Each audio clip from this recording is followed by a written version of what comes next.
I agree with that, but ISI is like all other intelligence services, whether it's the Australian service or the American service. You're not in the business to help other people. You're in the business of intelligence to protect your own country and support your own government. The idea that ISI is a rogue organization is popular, and even the Pakistanis promote it.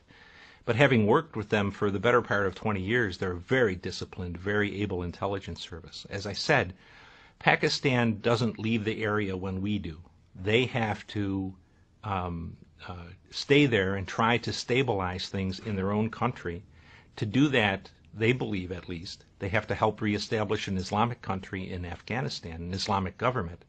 So Afghanistan, if it looks to expand, will look north to Central Asia and not into Pakistan, which in turn allows the Pakistanis to move better than 100,000 troops off of the eastern border back to their western border off the western border rather, back to the eastern border against India, which, whether we like it or believe it or not, they think is their main enemy. So I really find the situation in Afghanistan largely of our own making.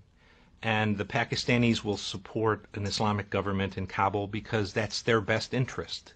We have created a mess. They have to sort it out now.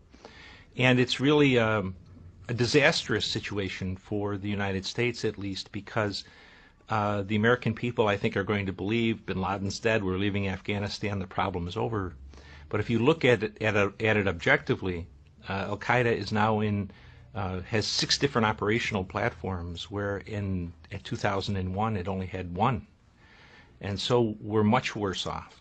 And we've also demonstrated to the Islamists that we are not,